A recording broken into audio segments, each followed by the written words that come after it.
기도하겠습니다. 하나님, 온종일 찬양과 말씀 속에 우리를 묶어주심을 감사드립니다. 사역의 삶의 현장에서 영적 전투의 실상에 이르기까지 하나님께서 귀한 종들을 통해 우리에게 이전에 들어도 알지 못했던 말씀 새롭게 다가오시고 또 우리에게 놀라운 은혜로 접근해 오신 성령님을 찬양드립니다. 우리의 몸이 많이 지쳐 있습니다. 그러나 이것이 오랜 집회가 아니고 짧은 집회고 기왕에 우리가 작정하고 헌신한 마음으로 여기 왔는데 성령님께서 역사하시는 것과 동일하게 우리 역시 우리의 혼신을 기울여 하나님의 말씀 앞에 부복하는 저희 모두가 되게 하옵소서. 주님 홀로 영광 거두어 주옵소서. 예수님 이름으로 기도드립니다. 아멘.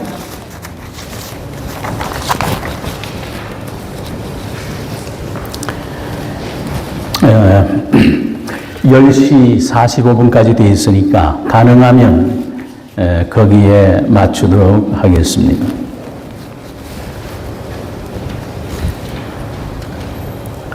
금년 초에 들어와서 계속해서 하나님의 말씀을 암송하고 묵상하고 그리고 제가 살고 있는 실리콘밸리의 베이 지역에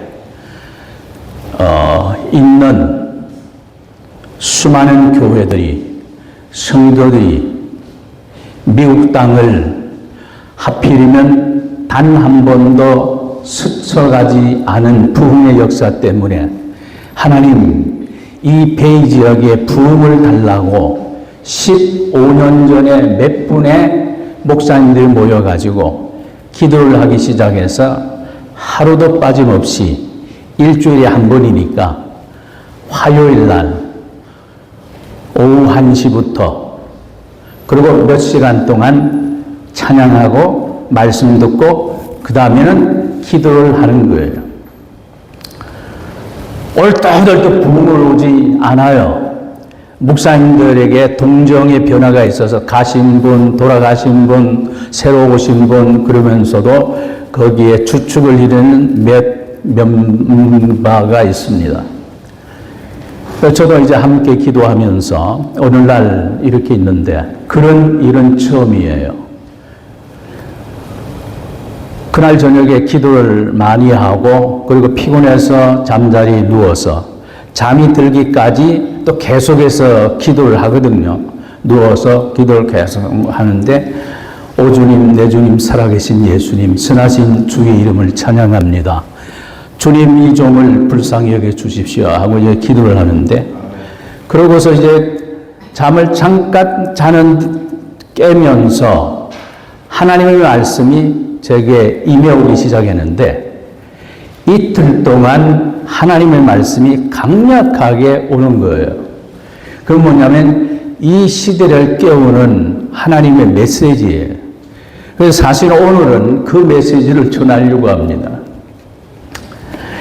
근데 조금 전에 그 마이클 긴 목사님의 영적 현장에서의 그 실제적인 사례들 개인의 간증을 통해서 얘기해서 거기까지 끝나고 편히 가서 내일 주일을 준비해도 되는데 이 시간이 주어졌고 그래서 저도 이제 고민을 많이 하다가 성경 본문만 읽고 끝날까 하다가 아닌데 그래도 수개월 전에 하나님이 주신 말씀인데 그리고 이 집회를 위해서 계속 기도하다가 제가 전할 말씀 시간이 몇 회 안 되잖아요. 그래서 그 중에서 제가 전하고 싶은 말씀들 전부 다 삭제하고 하나님이 주셨던 말씀, 아직도 개봉되지 않은 이 말씀을 전해야 되겠다. 그래서 이 말씀을 얘기를 하려고 합니다. 우리가 살고 있는 세상은 피리를 불어도 춤추지 않고 통곡을 해도 울지 않는 패역하고 메마른 세상입니다. 우리가 이 세상에 살고 있지만 이런 세상에 속하지 않음을 나타내 보이려고 하면 울고 통곡해야 합니다. 왜냐하면 오늘 본문 말씀을 우리가 함께 읽지는 않았지만 야고보서 4장 7절에서 9절 말씀에 그 내용이 나오고 있습니다. 너희는 하나님께 순복할지어다. 마귀를 대적하라. 그리하면 너희를 피하리라. 하나님을 가까이 하라. 그리하면 하나님이 너희와 함께 하시리라. 손이 더러운 자는 손을 깨끗이 씻고 두 마음을 품은 자들은 마음을 청결케 하고 슬퍼하며 애통하며 울라. 그리고 마지막 부분에 가서 말씀하시기를 너희 웃음을 애통으로 너희 즐거움을 근심으로 바꿀지어다. 분명히 예수님의 친동생인 야고보를 통해서 우리에게 주신 말씀이 뭐냐면 야고보서 5장 1절, 5절, 8절에서 울고 통곡하라고 말씀하고 있습니다. 교회는 마르지 않는 눈물샘, 죄와 더러움을 씻는 샘이 흐릅니다. 그런데 이 샘은 성도들이 주의 종들이 흘린 기도의 눈물에 채워집니다. 부흥이 강한 만큼 통곡은 거셉니다. 성도의 눈에서 긍휼과 자비의 눈물이 거둬지면 하늘 문이 닫혀 부흥이 통로가 막혀 버립니다. 우리가 정말 하나님의 일을 하고 싶고 우리의 기도가 응답받기 원하고 하나님이 이루실 무언가 새 일을 이루고 싶다고 하면 지금까지는 하나님의 은혜 가운데 그럭저럭 왔지만 그러나 언제 어느 순간에 하나님 내 영혼을 부르실지 모르는데 내 의지와 헌신의 강도는 예전 같지 않은데 하나님 뭔가 새로운 돌파가 일어나서 영적으로 한없이 고양되고 영적으로 또 한 번의 비상을 이루려고 하면 다른 것 없습니다. 통회, 자복, 더 늦기 전에 하늘의 붕을 이 땅에 허락해 달라고 하나님의 작정된 재앙의 불이 임하기 전에 부흥의 소낙비를 뿌려달라고 눈물을 뿌려야 합니다. 지체되는 부흥의 현실 앞에서 희미해지는 부흥의 비전을 안타까워하면서 가슴치며 회개해야 합니다. 여러분, 민족을 위한 기도로 예레미야의 눈가는 마를 날이 없었어요. 예레미야 애가는 성경에서 유일하게 기도함으로 하나님 앞에 애가가 뭡니까? 레멘테이션, 슬픈 노래들이 그의 평생을 하나님 앞에 파멸당할 조국의 현실을 내다보고 하나님 앞에 엎드릴 때마다 울지 않을 수가 없는 거예요. 그런데 우리가 저 있는 대한민국의 경제적이고 군사적이고 정치적인 현실을 떠나서 영적인 현실의 어떠함을 그래도 기도하는 분들은 압니다. 암울합니다. 앞이 캄캄합니다. 무슨 일이 일어날지 알 수가 없습니다. 이럴 때 이러한 민족의 참상 어떻게 전개될지 모르는 것을 앞두고 예레미야는 눈이 젖을 정도로 간이 물처럼 땅바닥에 쏟아지는 정도로 하나님 앞에 통곡했는데 우리 통곡하지 않습니다. 사탄에게는 회개가 없어요. 왜냐하면 사탄에게는 눈물이 없기 때문에 그렇습니다. 성경을 찬찬히 읽어보면 다윗도 울고요. 히스기야도 울고 예레미야도 울고 주님도 울고 베드로도 울고 바울도 울었습니다.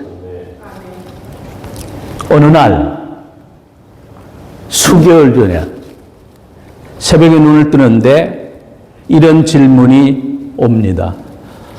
너가 진정 부흥을 원하는가? 그래서 제가 늘 기도해 왔으니까 예 주님, 진정 제가 그것을 바라고 원하고 기도합니다.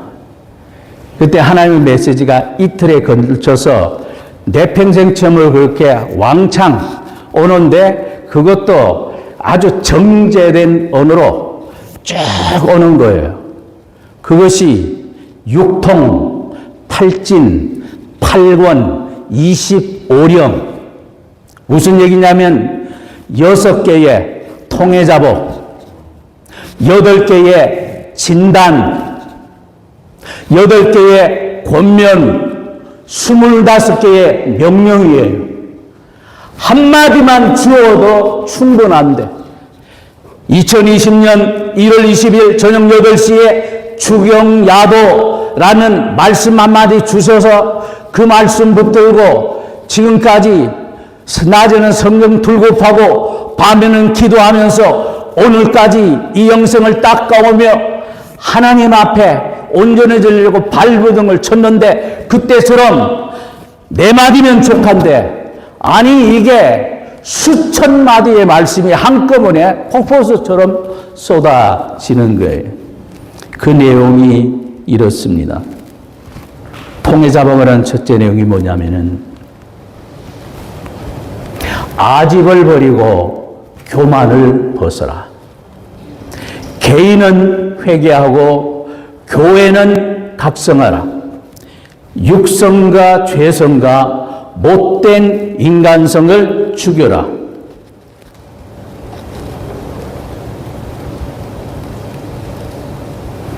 자기만족과 불순종과 그리고 변질을 내버려라. 기도한다고 했는데 하는 말씀이 기도에 몰입치 않아서 성령을 못 오가고 말씀에 집중치 않아서 주님을 멸시했다. 마지막 6번째가 뭐냐면은 죽기 살기로 기도하고 죽을 각오로 말씀 전하라. 그리고 6가지 통해에 대한 메시지를 주시면서 마지막에는 꼭 뭐라고 하냐면 아집을 버리고 교만을 던져버려라. 통해 잡아가라. 개인은 회개하고 교회는 각성하라. 통해 잡아가라. 저는 이 메시지를 받으면서 하나님 앞에 두려움을 느꼈습니다. 아, 이 메시지는 이번에 온 메시지는 나와 지역의 부흥을 위해서 15년 동안 기도하면서 왜 아직도 부흥을 주지 않느냐고 하는 우리 지역에 있는 그 목사님들, 기도하는 목사님들에게 주는 경고의 음성 뿐만 아니라 그토록 위에서 기도하는 잘 나간다는 한국 교회에 주시는 하나님의 경고의 말씀이구나. 그렇게 알게 된 것입니다. 여러분, 제가 그러면서 이제 그 말씀을 이렇게 정리를 하면서 어떤 말씀에 대해서는 그 말씀을 통해서 정확하게 이제 해석이 되는 거예요.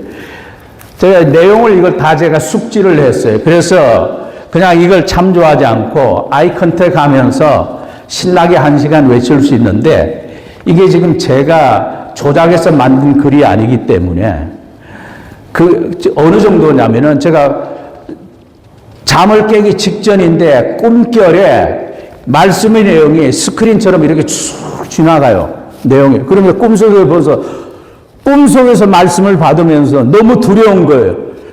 아, 이 말씀. 눈을 뜨는데 이게 기억이 돼가지고 사라지지가 않는 거예요. 그래서 제가 이제 컴퓨터를 다루니까 컴퓨터를 켜고 나서 계속 써가요. 10분, 20분, 1시간, 2시간 계속 써가요. 그래서 이틀간 쓰다 보니까 이게 분량이 어느 정도냐면 제가 지금 그 작업을 정돈을 하겠는데 페이지로 한 300페이지가 넘어가요. 그 페이지를 적어가는데, 그걸 제가 이제 글을 쓰는 사람이니까, 사람들이 읽고, 이해할 수 있는 언어로 조금 이제 다듬는 중에 있어요. 이런 겁니다. 예를 들어서 교만을 벗으라 할 때 우리가 교만에 대해서 잘 알잖아요. 그런데 그때 제가 받은 말씀이 이렇습니다. 교만이 뭐냐? 마음이 부푸른 것이다.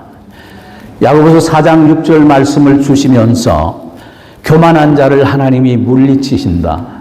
잠언 16장 18절을 주시면서 교만하면 패망의 선봉이다.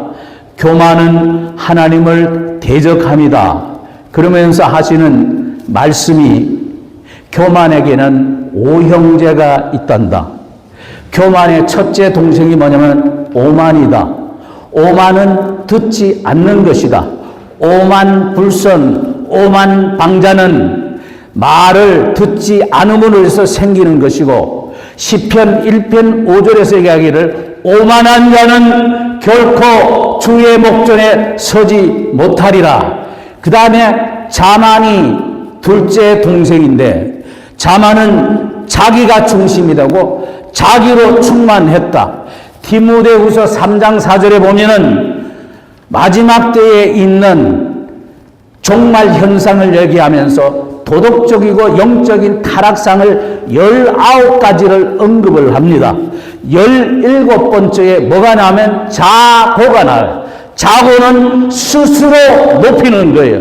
이게 자만인 것이에요. 그래서 자기 가시와 포장에 집중이 되어 있다. 그리고 네 번째 형제 중에 네 번째지만 동생으로서는 세 번째 동생이 거만이래요. 이 거만이라는 것은 아나무인이고 건방지고 거드름을 피우는 것이다. 거만은 잠언 16장 18절에서 거만은 넘어짐의 앞잡이라고 얘기합니다. 그 다음에 제가 잘 모르는 얘기, 설만. 설만이 막내 동생이에요. 그 설만이 뭘까 하고 봤더니 성경에 세 군데 딱 나와요. 어디에 나오느냐? 느헤미야 9장에 설만, 이사야 9장에 설만, 다니엘서 3장 29절에 설만이 나와요. 그것을 해석을 하면 뭐냐면 행동이 무례한 것이다. 그러니까 제가 버려야 할 교만은 그냥 우리가 교만하지 마 할 때 여러분이 그리고 교회가 버려야 할 교만이 여기에서 얘기하는 교만, 오만, 거만, 자만, 자고하는 그리고 설만 이 5가지를 다 내버리라는 얘기죠. 그 다음에 육성과 죄성과 못된 인간성을 버려라. 육성 알잖아요. 우리의 몸을 갖고 있잖아요. 그러니까 예수님이 부활하셨을 때 육신이 부활한 게 아니고 몸이 부활한 거예요. 우리가 영화로운 몸으로 바뀌는 것은 플래시가 아니라 바디예요. 그래서 교회를 그리스도의 몸이라 해서 소마 투 그리스도라고 하는 그 말은 뭐냐면 소마라고 하는 것은 몸이에요. 그러니까 플래시와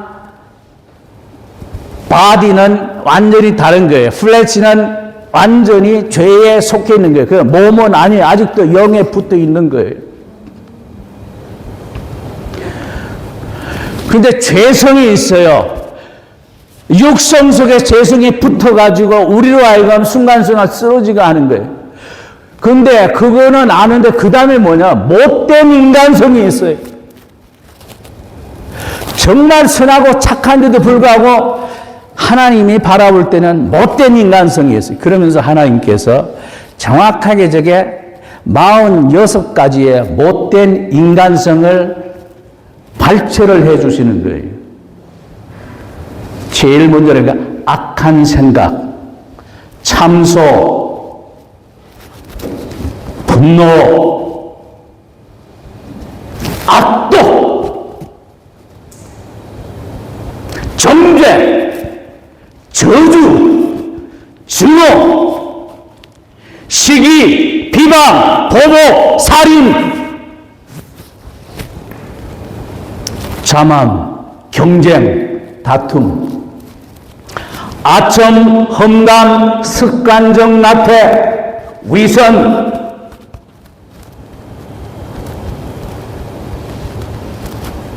열등감, 우월감, 거짓, 우울, 학대, 절망, 분열, 의심, 이기심, 악행, 외로움, 세욕, 조롱, 빈곤, 교만, 반항, 완고함,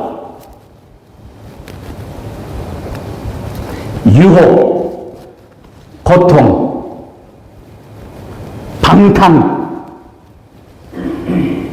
변태, 음란, 약함, 권태감, 무력감, 상한 명, 찌적인 마음, 상처난 영혼, 정확하게 46가지.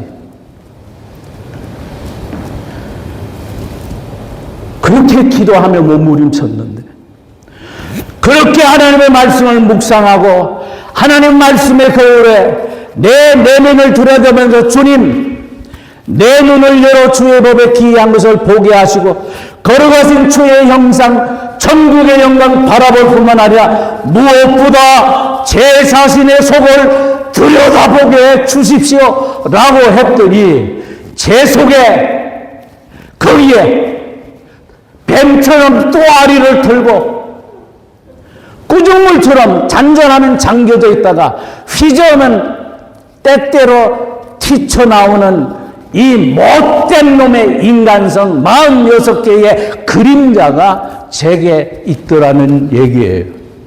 유구문이에요. 할 말이 없어요.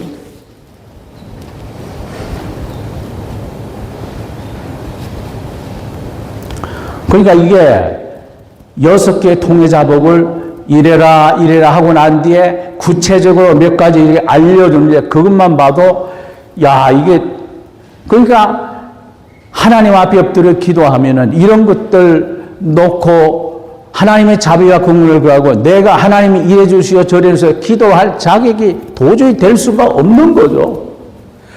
그러니까 어느 상황에서 기도하면은 회개 안 할 수가 없어요.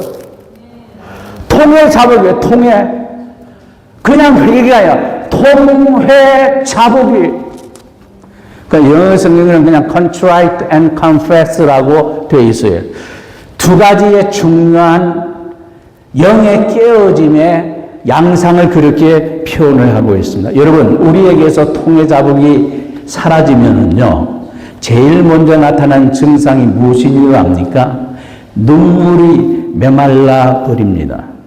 그리고 긍휼의 마음이 실종이 되어서 영혼의 사막화가 빠르게 진행이 돼요. 이게 무슨 말이냐면은 우리가 은혜 가운데 살면서 새벽 이슬 같은 주의 은혜에 우리의 영혼이 촉촉히 적셔져 있고 하나님이 우리를 포도원에 심은 극상품 포도나무와 같이 심겨 주셨잖아요.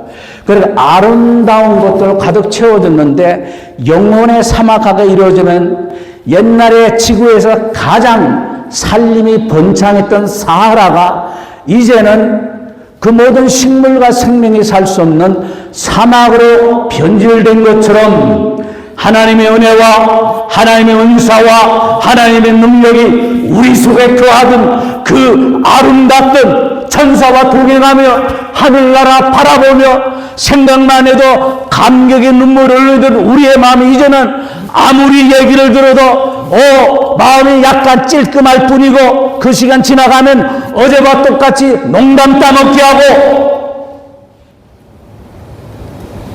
하나님 앞에서 진지함을 잃어버릴 때가 얼마나 많은지 모르는 것입니다. 여러분, 이게 얼마나 중요한 줄 아십니까? 430년 종살이 하던 이스라엘 백성을 가나안 복지로 이끌고 가요. 그런 가나안 복지는 하나님께서 자기 백성을 심으려고 하는 원래의 모판이에요. 이집트에서 그렇게 고생하다가 때가 되자 모세를 보내주시잖아요. 빨리 가면은 천천히 간다 하더라도 열에서 15일이면 갈 수 있는 거리예요. 그런데 하나님은 40년 동안 광야에서 뺑뺑이를 돌리십니다.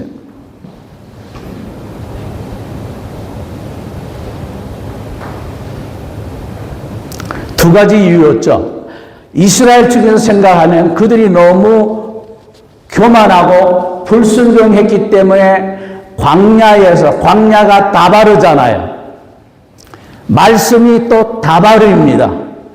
광야는 하나님의 백성들이 천국으로 들어가기 전에 애국 같은 세상에서 영혼에 묻혀있던 모든 때를 벗겨버리는, 말씀으로 때를 벗겨버리고 그렇게 해서 반석되신 그리스도의 인도하에 들어가는 거예요. 그렇게 들어가는 과정에 하나님께서 그 세월이 필요했던 거예요. 그리고 가나안 측의 측면에서 볼 때는 가나안에는 7 족속이 있는데 그 중에 한두 족속이 죄악이 아직 관영치 않아서 멸망시키기에는 시간이 필요했던 것이에요. 이게 성경에서 가나안 복지로 인도하는데 왜 40년이 걸렸냐고 했던 이스라엘 측에서의 이유와 가나안 원주민의 영적인 이유, 이 두 가지 때문에 그것이 진행이 되는 거예요. 근데 그렇게 인도에 갈 때에 하나님의 구원의 역사를 이루는데 두 사람이 사용돼요. 한 사람은 우리가 잘 아는 모세예요. 또 다른 사람은 모세의 반대편에서 역사하는 바로예요. 이것을 로마서에 들어봐서 로마서 1장에서 3장, 4장, 5장까지 교리 문제, 그리고 교리의 핵심이라고 할 수 있는 것 5장, 6장, 7장, 8장까지 쫙 하고 그러고 나서 12장부터 교리에 대한 중요한 진리의 말씀을 그리스도인의 교회생활에서 실천적인 삶으로 어떻게 적용하느냐는 것이 12장부터 돼요. 그리고 16장에 가서 인사하고 이제 끝나버려요. 그러니까 로마서라고 하는 것은 9장에서 12장으로 건너뛰면 논리적으로 아무런 문제가 없어요. 그런데 9장, 10장, 11장이 9장, 10장, 11장이 이게 중간에 들어가요. 이거는 빼도 내용 전개에 아무 문제가 없는 거예요.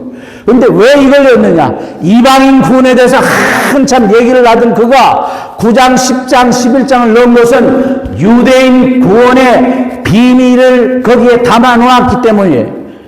거기서 담아 놓아가지고 스페르마, 휘포레인마, 하나님의 시아가, 그리고 남은 자라고 낸 두 가지, 구약에서는 굵직한 그 사상을 통해 하나님께서 어떻게 버림받았던 이스라엘 백성을 결국 구원하시는가. 왜냐하면 조상에게 약속을 했는데 이스라엘 유대인을 멸망시키지 않을 거다. 그럼 우리가 알기는 베드로는 유대인을 위한 사도요, 바울은 이방인을 위한 사도라고 그렇게 배우고 알고 있는데 그는 성경을 반쪽밖에 이해하지 못한 거예요. 바울이 이방인 선교를 위해서 목숨 걸고 평생을 이방인 선교에 헌신한 이유가 뭡니까?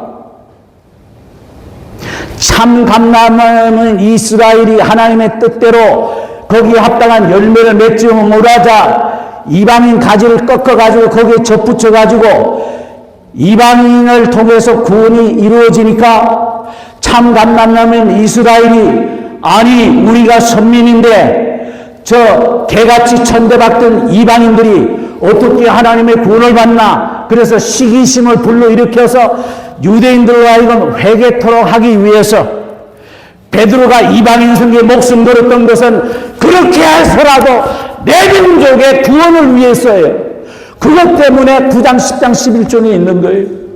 그래서 9장 3절, 4절에서 나의 동족, 나의 고르게 형제를 위해서는 그들이 구원받을 수 있다고 하면 어떻게 돼요? 내 자신을 저주를 받아 그리스도에게서 끊어질지라도 원하는 바로다. 사도 바울의 중심은 유대인 구원이 있는 거예요.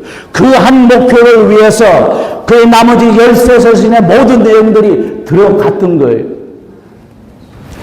그런데요, 이스라엘 군에 나갈 때에 이게 두 일꾼을, 바울이 그 두 인물을 갖고 와서 유대인 구원 문제를 해결해 줘요. 어떻게? 바울은 하나님의 그릇으로 사용됐는데 진노의 그릇으로 사용되고, 모세는 하나님의 긍휼의 그릇으로 사용됐다. 우리가 통일자복을 왜 해야 되느냐면은 우리가 주님의 긍휼이 흘러가는 긍휼의 통로가 되든지, 그렇지 않으면 우리 자신의 긍휼의 그릇이 돼가지고 주님의 긍휼을 담아가지고 그것을 죽을 영혼들에게 전해야 하는 거예요. 그것이 우리가 이 사람 저 사람 영혼을 어떻게 해서 주님께 인도하고 북한 선교하고 여러 선교사를 하는 이유가 결국은 그거예요. 주님의 긍휼을 흘러가는 긍휼의 그릇이 되든지, 아니면 하나님 더 큰 축복을 주시려면 저를 긍휼의 그릇으로 삼아줘요. 모세처럼 삼아 주십시오. 어차피 우리는 하나님께 쓰임 받습니다. 느부갓네살도 고레스도 이방인 왕이었지만 하나님의 구원 역사를 위해서 귀하게 쓰임 받았잖아요. 특히 고레스는 퀴리오스, 주님의 이름하고 똑같이 얼마나 선한 영향력을 발휘했어요. 그런데 우리가 다 심판을 받아요. 그런데 야고보서 2장 13절에 가서 보면 뭐라고 하냐면 긍휼은 심판을 이기고 자랑하느니라. 심판을 이기는 것은 긍휼이에요. 그래서 긍휼의 그릇이 중요한 거예요. 그래서 팔복에서 긍휼의 복을 다루고 있는 거예요. 긍휼은 능력입니다. 긍휼은 은사입니다. 긍휼은 하나님의 본성입니다. 호세아서에서 계속 반복해서 얘기하는 게 선지자의 마음속에 하나님의 긍휼이 안에서 불길처럼 돌고 들어와서 하나님의 긍휼을 설명하는 언어들이에요. 이 긍휼의 눈물이 메마르면 우리의 사역이고 뭐고 아무 의미가 없게 되는 거예요. 그래서 긍휼을 얘기한 것입니다.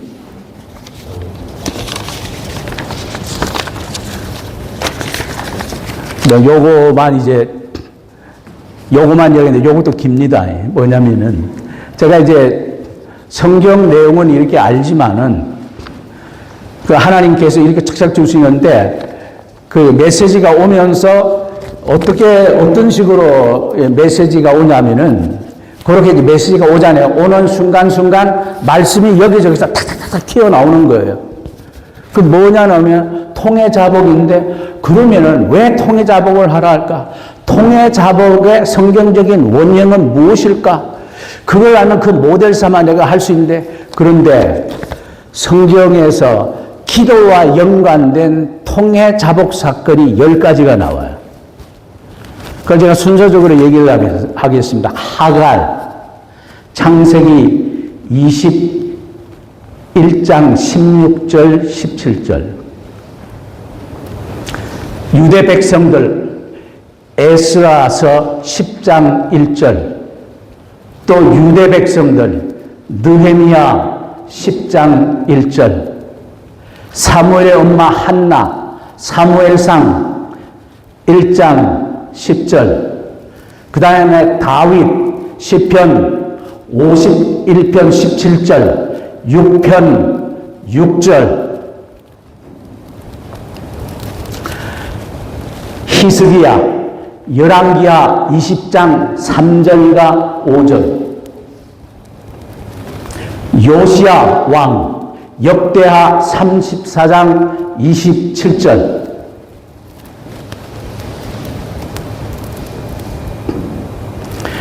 다음에 유다인, 이번에는 에스더 4장 3절. 신약으로 들어와서 베드로, 누가복음 21장 22장 61절 62절. 마지막으로 주님, 히브리서 5장 7절. 이게 딱 오는 거예요. 그래서 빨리 적었죠. 그렇게 오는 말씀은 지금 6개월이 지나가도 안 지워져요. 머리를 딱 각인해요. 그 엎드려 기도할 때마다 그 말씀이 착착 들어오는 거예요. 그 내용은 이래서, 물론 이렇게 제가 암송은 했는데 정확하게 제가 인용을 하겠습니다. 지존무상하며 영원히 거하며 거룩하다 이러한 자가 이같이 말씀하시되, 내가 높고 거룩한 것에 거하며 마음이 통해한 자와 함께 거하나니 이는 겸손한 자의 영을 소생케 하며 통해하는 자의 마음을 소송케 하려 합니다. 왜 우리와 이거 통해하라냐? 통해하는 자의 마음을 하나님께서 소송케 해주신다고 말씀하시는 거예요. 그 다음에 에스겔서 30편 2절 3절에 보면 뭐라고 됐냐면, 인자야 너는 예언하여 이르라. 주 여호와의 말씀에 너희는 통곡하며 이르기를 슬프다 이 날이여 하라. 그날이 가까웠다가 그날은 여호와의 큰 날이다. 부름의 날일 것이요 열국의 때이로다. 여기에서 계속 이어지는 말씀은 뭐냐면은, 통회하고 자복하라 하는 게 우리의 죄 문제가 아니라 다가오는 선명한 하나님의 심판의 사건들을 선지자의 메시지를 통해서 계속 얘기를 해줘요. 그 다음에는 이사야서 13장 6절, 9절, 13절에서 연거푸 얘기를 합니다. 너희는 애곡할지어다. 여호와의 날이 가까웠으니 전능자에게서 멸망이 임할 것임이라. 하나님의 백성들, 하나님의 교회에 주는 메시지예요. 9절에서는 여호와의 곧 날, 곧 잔혹이 분냄과 맹렬히 노하는 날이 임하여 땅을 항목케 하며 그 중에 죄인을 멸하리라. 남왕군의 여호와가 분하여 맹렬히 노하는 날에 하늘을 진동시키며 땅을 흔들어 그 자리에서 떠나게 하리니, 금식하며 울고 애통하라. 어둡고 캄캄한 날, 짙은 구름이 덮인 날, 여호와의 크고 두려운 날, 요엘서 전체에서 얘기를 하고 있습니다. 그리고 아까 본문을 읽었던 그 말씀 중에서 야고보서 1장 5장 1절, 5절, 8절 세 구절의 말씀에서 얘기하는 게 뭐냐? 울고 통곡하라. 그날은 도살의 날, 잡아 죽일 날이 주님의 강림하시는 날이다. 하갈의 경우 이래서 자식이 죽는 것을 참아보지 못하겠다 하고 살 한바탕쯤 되는 거리에 가서 앉아서 통곡하여 가로되, 쫓겨났잖아요. 사막으로. 물가죽 부대 하나만 줬잖아요. 가죽 부대에 물이 다 떨어졌어요. 지금 목말라 죽게 됐어요. 그러니까 차마 죽을 수 없다 하고 살 한바탕이라는 것은 화살을 쏘아서 가닿는 거리가, 최고 거리가 300m예요. 300m에서 덜 되는 거리에 가서 하갈 젊고 아름다운 흑인 여자가 엎드려가지고 죽어가는 자신의 아들을 위해서 기도합니다. 기도는 하갈이 했는데 하나님이 말씀하십니다. 내가 그 아이의 부르짖는 소리를 들었다. 그러니까 우리가 울고 통곡하며 누군가를 위해서 기도하잖아요. 하나님은 내 음성으로 듣지 않으시고 내가 위해서 기도하는 그 사람의 음성으로 들으시는 거예요. 그래서 그 사람의 현안 문제를 해결해 주시는 거예요. 에스라가 하나님의 앞에 전 앞에 엎드려 울며 기도하여 자복할 때에 심히 많은 백성들이 심히 통곡하며 백성의 남녀와 아이들의 큰 무리가 그 앞에 모였더라 얘기합니다. 그리고 느헤미야 9장 1절 3절 이 말씀을 원래 어제 말씀이 오늘 하기로 했었는데 내가 목사님께 바꿔달라고 해서 이유가 있어요. 왜냐하면 느헤미야 9장 1절에서 3절이 그달 24일에 오늘이에요. 오늘 24일이잖아요. 그달 24일에 이스라엘 자손이 다 모여 금식하며 굵은 배를 입고 티끌을 무릅쓰며 이방 사람과 절규하고 서서 자기의 죄와 조상의 재물을 자복하고. 그런데 우리는 금식하지 않잖아요. 우리는 통곡하지 않잖아요. 우리는 이 사람들보다 죄가 덜한 것도 아닌데 우리는 이들이 구하는 것보다 더 많은 것을 달라고 하나님 앞에 조르는데 우리는 뭐가 대단해서 금식도 하지 않고 통곡도 하지 않고 가슴도 찢지 않고 그렇게 하느냐 이게. 사실은 조금은 제가 절제를 하지 않았으면 오늘 같은 날은 제가 옷을 다 찢어버리고 설교를 했어야 합니다.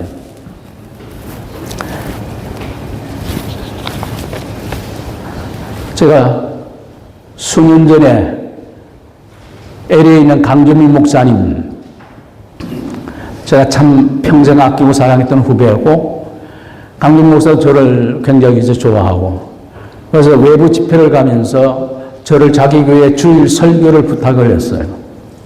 그래서 가서 교회 양해를 구하고 내가 여기 가서는 메시지를 꼭 한번 전해야 된다. 그래서 가서 메시지를 전하는데 그 메시지가 이번 홍콩에서 그 본문을 갖고 말씀을 전할 거예요.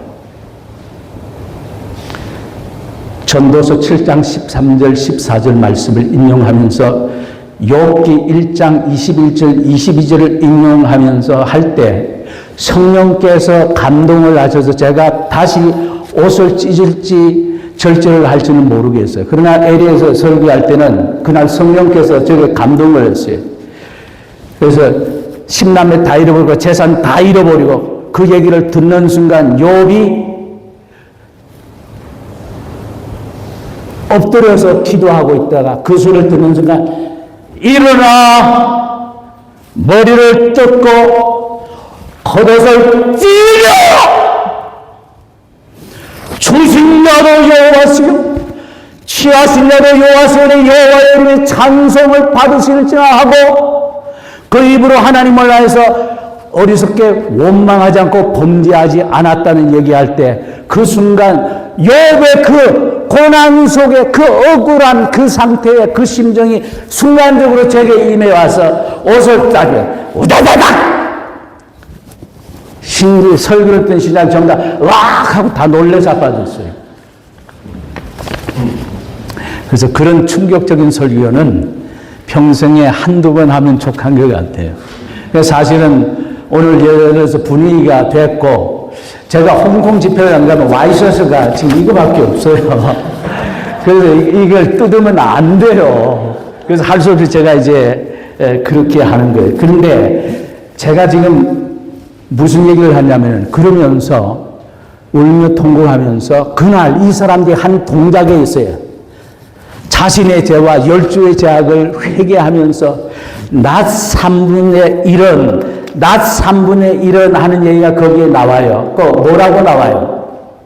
낮 3분의 1은 죄를 자복하며. 그렇게 회개기도. 그냥 우리가 기도한 통성적 주여 삼천하고 기도하는 거예요.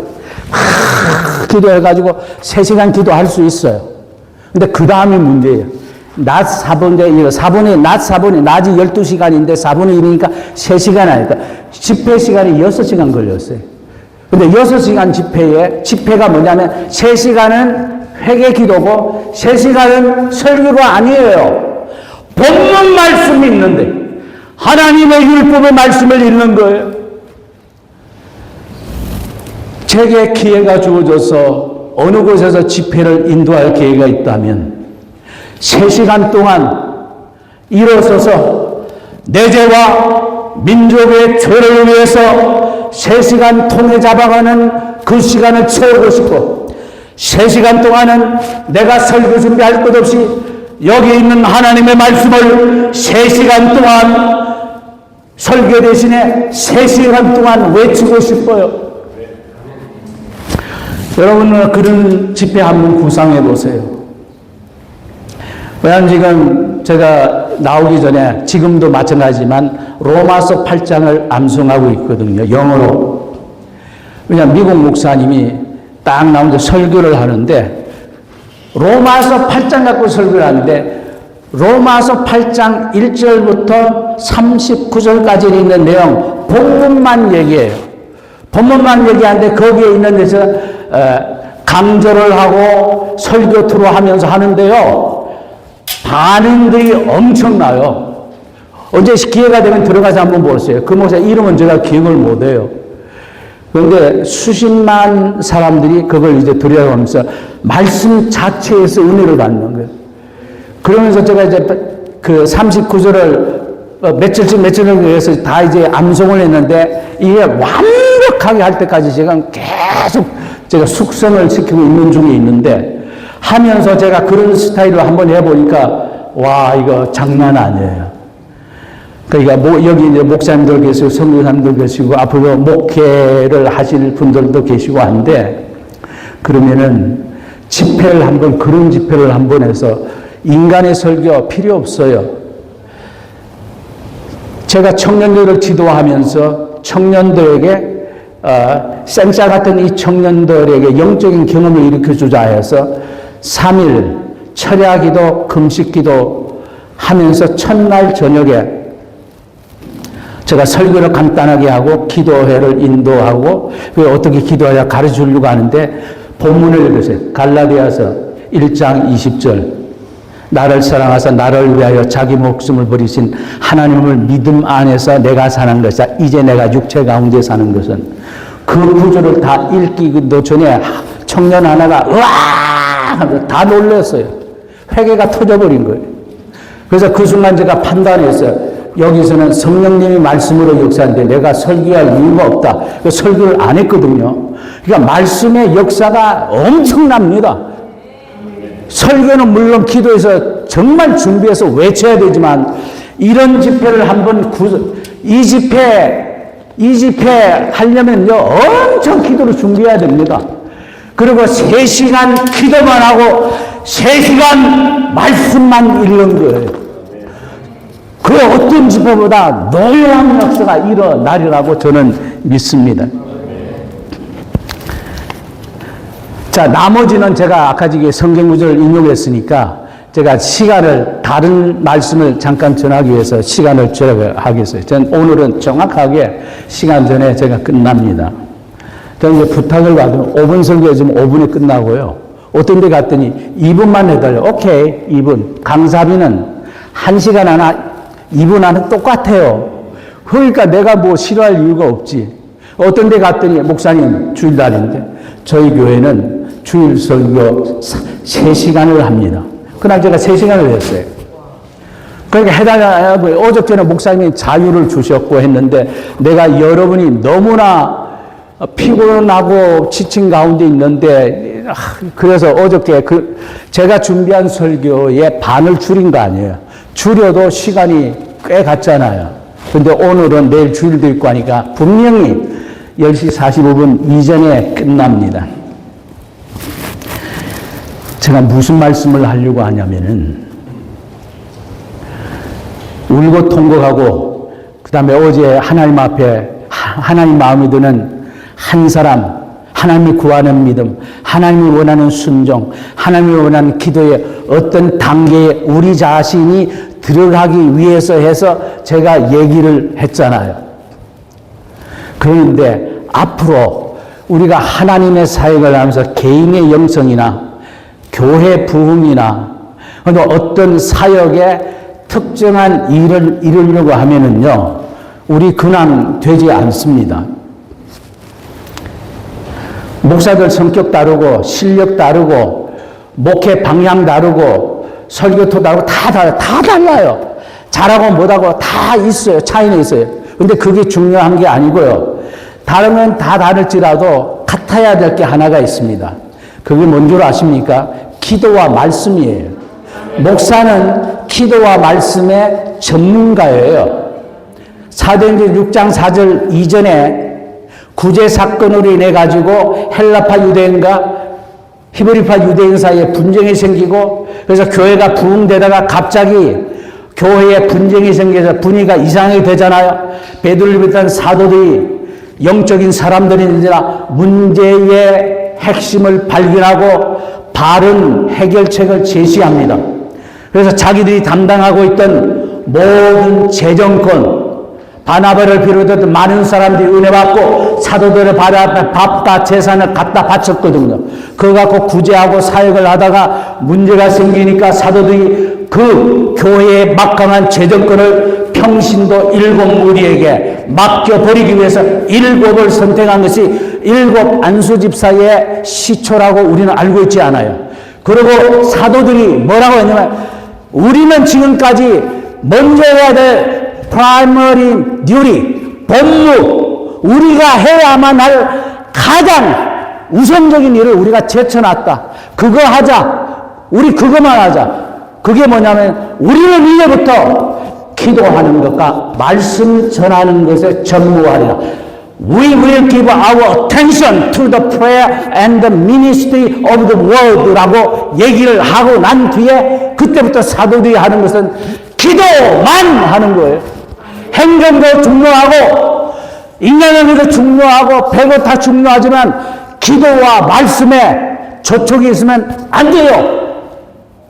밥벌이는 할 수 있어도 하나님의 웬만한 사역을 맡겨서 한 시대를 책임져서 이끌어갈 그릇으로 삼으려고 하면 기도와 말씀이 해야 되는데 그런데 기도와 말씀이 중요한데 성격이 상반적이에요.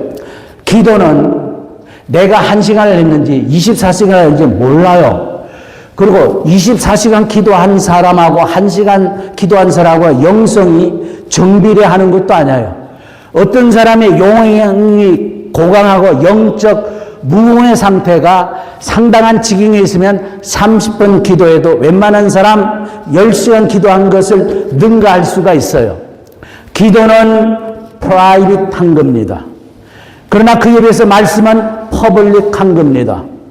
그러니까 말씀이라고 하는 것은요, 우리가 설교를 하거나 그냥 상담을 할 때에 적합한 말씀을 갖다가 적용을 해 주잖아요.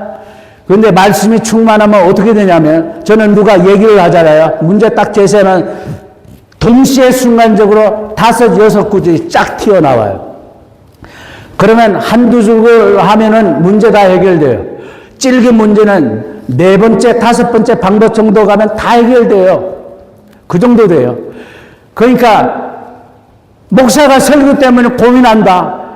그러면 직업 잘못 골랐다고 저는 보는 사람이에요. 설교수를 익혀서 뭐 어떻게 해서 되는 문제가 아니에요. 이게 말씀에 충만해서 말씀에 붙들리면 말씀을 정확하게 해석을 합니다. 저는 그 칼빈도 주석하지 않았다는 요한계시록 주석을 15년간 연구해서 전문 주석가처럼 1200페이지에 해당하는 풋노트를 빡빡하게 달면서 써냈어요. 평생 가면서 지금까지 저는 주석책은 안 본다. 한참 동안 안 봤어요. 그러다가 이제 공부를 계속하면서 필요하기 위해서 중요한 주석료들을 사모아서 참고는 하지요. 그러나 설교할 때 주석서 뒤집거리지 않습니다.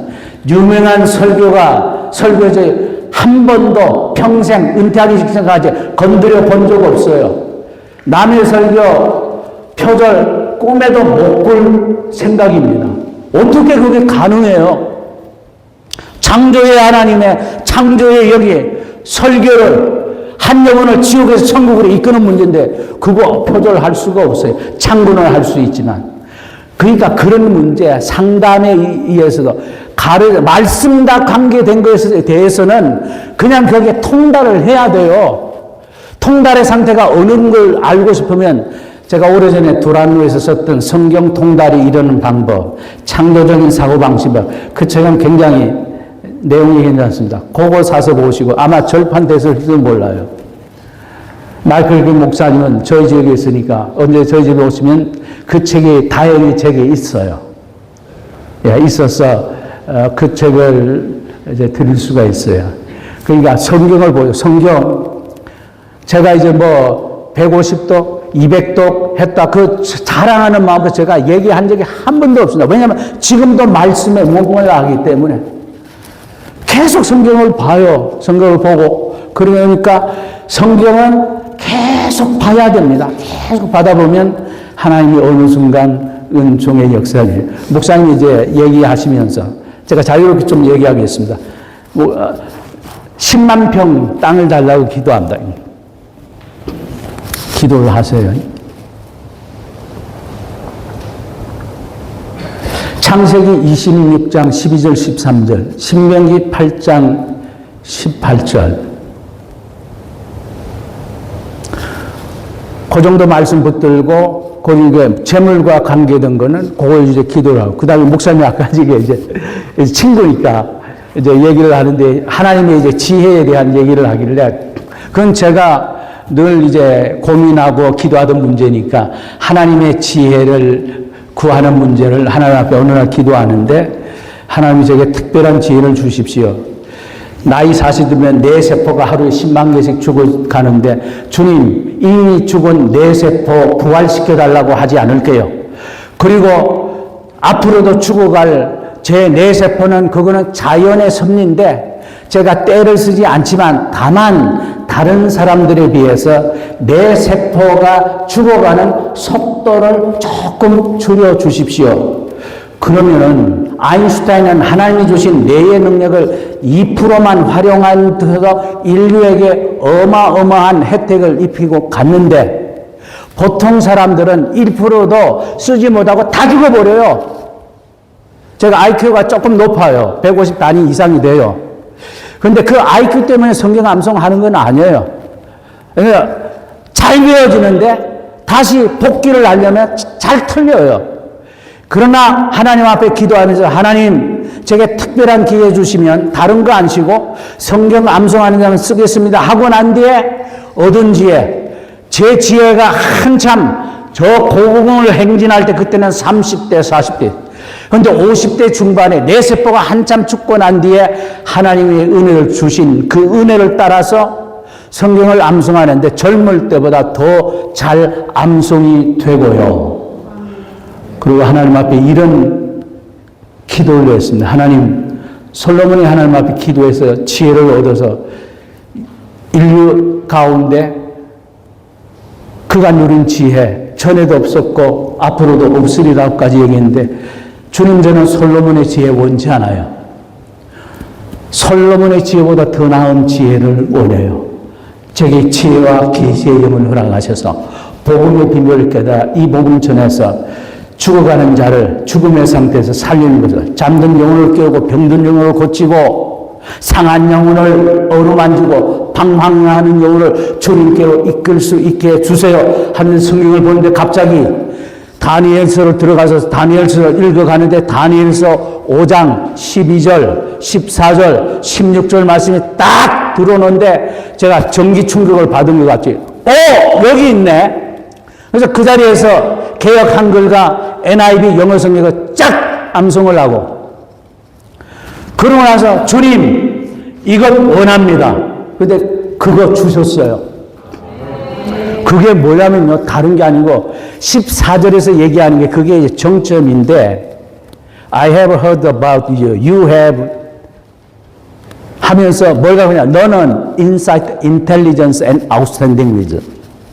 insight라고 하는 것은요, 지안의 최고 단계예요. 영안 직전의 단계예요.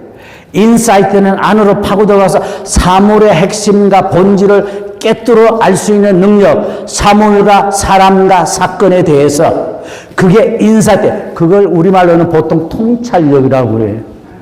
그래서 다른 사람들이 못 보는 것을 봐요. 그리고 빨리 간파해요. 그 인사이트. 그 다음에 인텔리전스, 지성이에요. 이거 책 많이 보고 공부 많이 해서도 얻을 수 있지만 하나님 주신 지성은 그거보다 조금 더 높아요. 그 다음에가 중요해요. 위즈덤은 날리즈보다 나은 게 위즈덤 아니에요. 잠언서에 찬양한 게 위즈덤 아니에요. 잠언 8장에서는 위즈덤의 시조가 바로 예수님이잖아요. 말씀이신. 그런데 그 지혜 중에서도 아웃스탠딩, 아주 탁월하다 이거. A 학점모로도 안 써. A 플러스. 미국에서 공부할 때 제가 유명한 교수님인데 중요한 과목인데 제가 목숨 걸고 공부해서 레포트를 작성했더니 참 미국 사람들 얼마나 정직하고 겸손한지 장문의 편지를 보냈어요.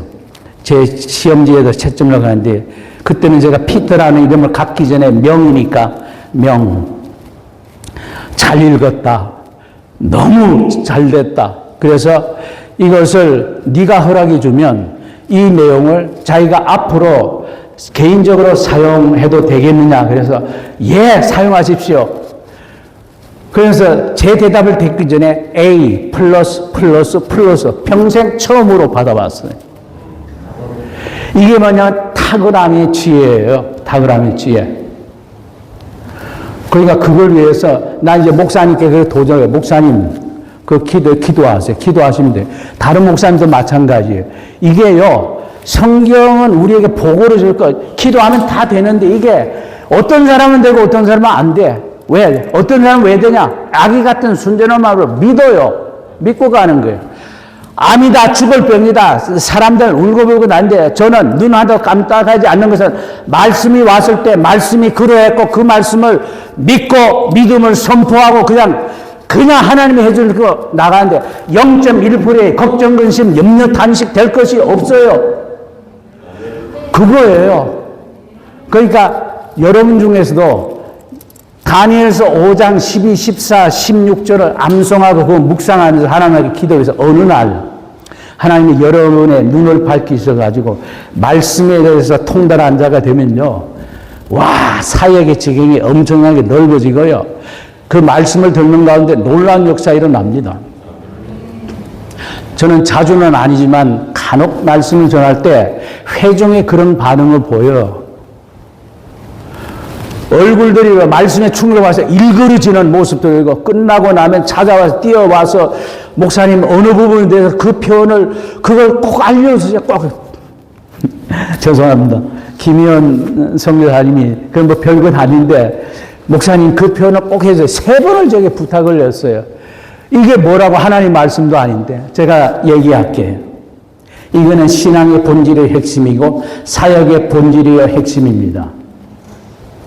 죄밖에 미워할 것 없고 마귀밖에 대적할 게 없고 예수밖에 믿을 것 없고 은혜밖에 구할 것 없고 천국밖에 바랄 것 없고 하나님밖에 사랑할 것 없고 십자가밖에 자랑할 것 없고 복음밖에 전할 것 없고 사랑밖에 행할 것 없고 기도밖에 붙들 것 없는 그런 사람에게 하옵소서.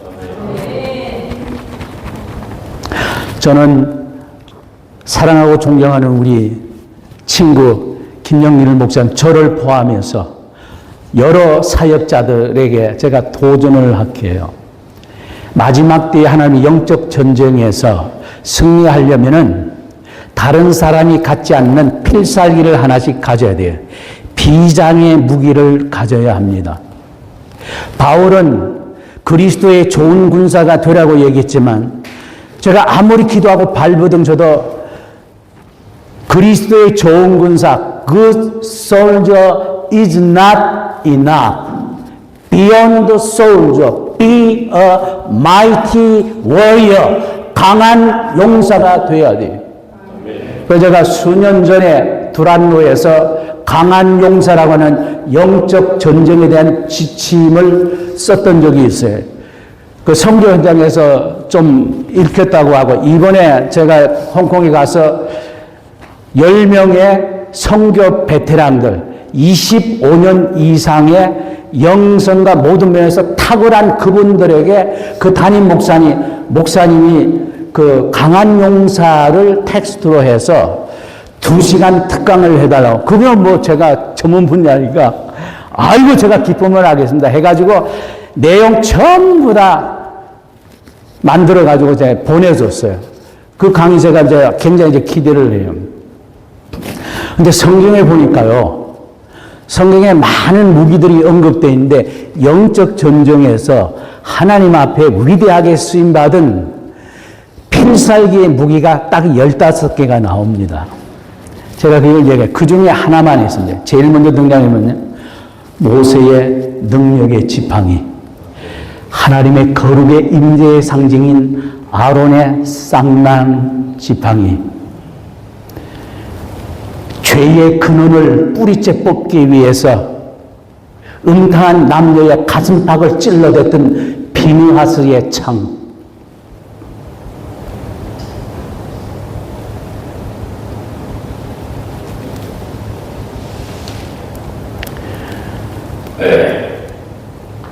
여리고성을 무너뜨리고 난 뒤에 아이성 공격에 실패하잖아요.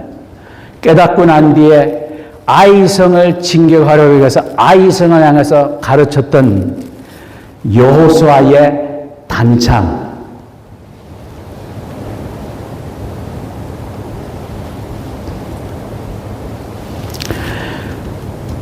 아비멜렉이라는 사람의 이맛짝을 깨뜨렸던 여인의 맷돌,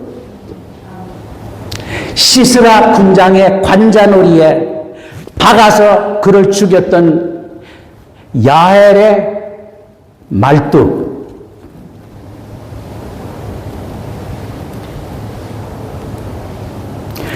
기드온 300용사가 하나님의 위대한 구원을 열 때 사용했던 횃불과 나팔,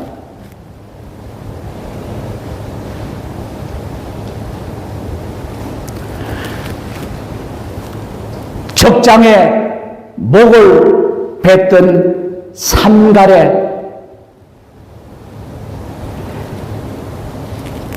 양치는 막대기, 모압반 에그론을 찔러댔던 에훗의 좌우에 날선 검, 블레셋 군대의 시체를 무더기로 싸줬던 삼손의 나귀 턱뼈,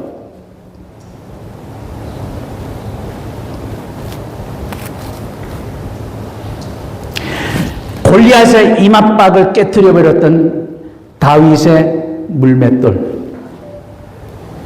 하나님의 구원은 창검이 있지 않다고 하면서 여호와의 구원을 외치며 맨몸으로 뛰어나갔던 요나단의 용력, 아람 군대를 멸절시켜 이스라엘의 구원을 이룰 수 있을 뻔했던 요아스의 화살, 그리고 제일 제가 동경하고 지금도 하루도 빠짐없이 하나님 앞에 기도하는 것, 주님, 제가 영적 전쟁에서 그냥 서툴게 싸우고 싶지 않습니다.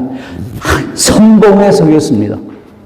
선봉에 서서 나가서 싸우는데 제게 엘르아살의 손에 쥐어줬던 검을 들려주십시오.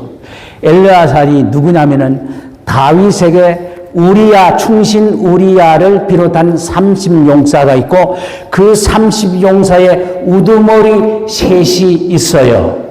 그게 누구냐? 요셉, 바세벳, 삼마, 엘르아살이에요. 30용사의 우두머리인 세 용사, 33용사의 최고 우두머리 중에 하나인 엘르아살은 적을 죽이는데 얼마나 많이 죽었는지 칼이 손바닥에 그냥 달라붙었어요. 제가 하나님 앞에 원하는 영적인 능력은 그겁니다. 하나님, 그 제 손에 든 검은 다른 게 아니에요. 성령의 검, 그 하나님의 말씀인데, 좌우에 날선 이항검인데, 하나님, 제 손에 그 칼을 집어줘서 영계의 전투에서 원수마귀 사탄과 더불어 그와 더불어 역사하는 7명의 대군장 악한 귀신들, 악령들 다 때려잡는데 앞장서서 제가 싸우는데 죽이고 또 죽이고 달라붙을 때까지. 엘리야가 갈만산에서 승리하고 있는데 850명의 선지자를 데리고 다른 사람 죽이기 아니고 기손 신학교에 들어가서 엘리야 혼자 850명을 다 때려잡아 죽였어요. 그거와 마찬가지예요. 그러니까 이런 류의 기도가 상징하는 것은 뭐냐면은 다 보잘것없는 것인데 하나님의 기운이 거기 들어갔더니 그걸 갖고 하나님께 사용하십니다. 사람마다 무기가 다를 수 있어요.